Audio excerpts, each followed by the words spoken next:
All right, let's jump right in. We're talking about an era that didn't just tweak America, it completely rewired it. I'm talking about the market revolution. And look, this wasn't just some small economic shift. No. This was a total overhaul of how people lived, how they worked, and how they even thought about their place in the world. So, what exactly is the market revolution? Well, think of it like this. Before this, America was basically a bunch of tiny, separate economic islands. You grew what you ate, you made what you wore. But the market revolution, that was the force that built bridges between all those islands.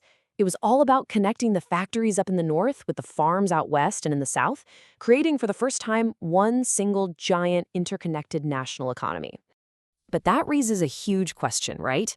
How on earth do you knit together an entire continent? I mean, we're talking about a vast, sprawling country.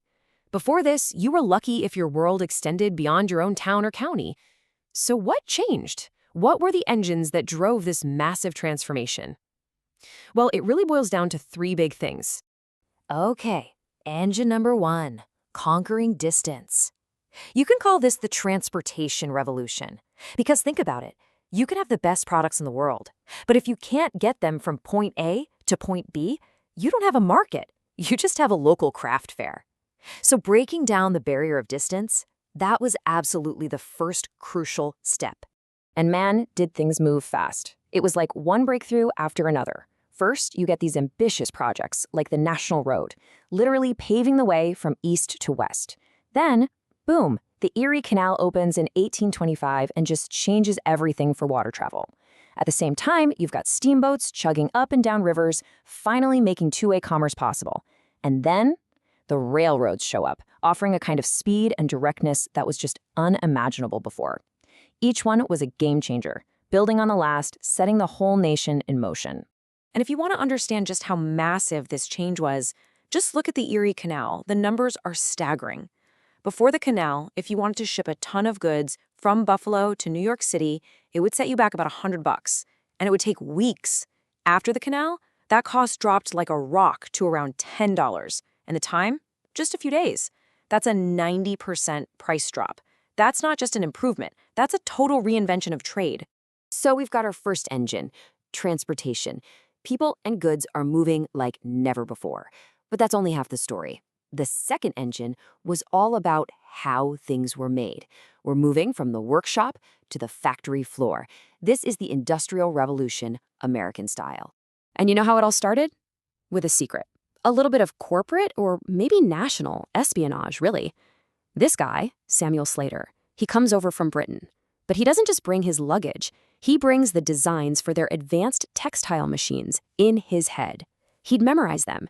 He sets up the first real factory in the US, and that one act, that was the spark. That's what kicked off America's Industrial Revolution.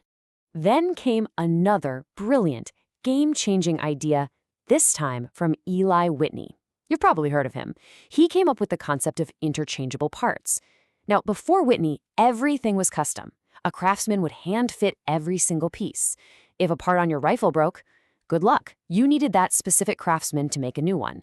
But Whitney's idea was to make every single part identical, using machines. And the result? Suddenly, you don't need a master artisan to assemble a product. And repairs? As easy as grabbing a new part off the shelf and swapping it in. This is the birth of mass production. And all of this innovation fed right into the new factory system. A really famous example of this was the Lowell system up in Massachusetts.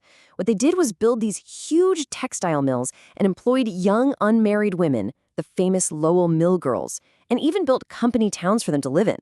Now, this was a huge deal. It wasn't just a new way to make cloth. It was a new way to live and work, a massive shift towards wage labor.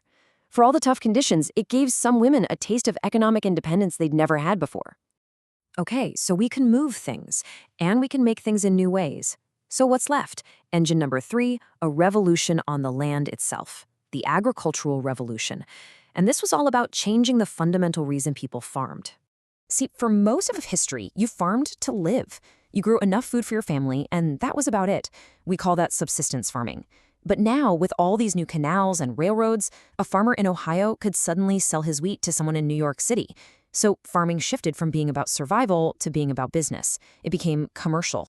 And in the South, one invention changed everything: Eli Whitney's cotton gin. Before 1793, separating cotton seeds from the fiber was a slow, painstaking process done by hand. The gin automated it. And just look at that chart. It's not a small jump, it's an explosion. Suddenly, growing cotton wasn't just profitable, it was monumentally profitable. But, and this is so important, that cotton boom had a horrific and devastating human cost. Look at this next chart. It moves in lockstep with the first one. All that cotton needed to be planted and picked, and the Southern economy turned to enslaved labor to do it. So instead of making slavery obsolete, the cotton gin's efficiency created an insatiable demand for it, leading to a massive expansion and brutal entrenchment of slavery across the American South. Meanwhile, a different story was unfolding out on the prairie.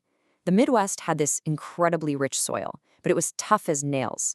Two inventions basically unlocked its potential. First, John Deere's steel plow, which could finally cut through that thick prairie sod. And second, Cyrus McCormick's mechanical reaper, which let a single farmer do the work of many when it came to harvesting grain. Together, these two tools turned the Midwest into the nation's breadbasket. Okay, let's pull back for a second.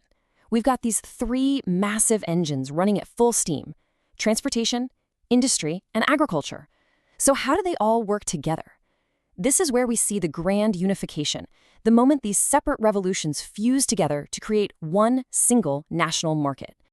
And it created this brand new economic web, a system of interdependence. The Midwest was pumping out grain and food, shipping it east to feed the growing cities and factory workers. The Northeast, in turn, was shipping manufactured goods, tools, textiles, you name it, back to the Midwest. And the South? It was producing staggering amounts of cotton, which went straight to the northern textile mills. And the North provided the banking, the finance, the shipping services that made the whole system run. For the first time, every region depended on the others. And this web didn't just stop at the American coastline. Oh, no. That American cotton wasn't just for mills in Massachusetts. It became the fuel for the biggest industry in the world at the time, British textiles. This plugged the United States squarely into the global economy, making American cotton a cornerstone of world trade. So when you put it all together, what you've got to see is that these weren't three separate stories. The shifts in how things were moved, how they were made, and how they were grown, they all fed into one another. They created this powerful, reinforcing cycle of change that really laid the entire foundation for the modern economy we live in today. This was its birth. Which brings us to a final thought, right? We've just talked about a world being totally remade, from local to national, from handmade to mass-produced. It makes you wonder, are we living through something similar right now? Could things like artificial intelligence or the ability to get anything delivered to your door in a day be reshaping our world just as profoundly as the cotton gin or the Erie Canal did back then? It's definitely something to think about.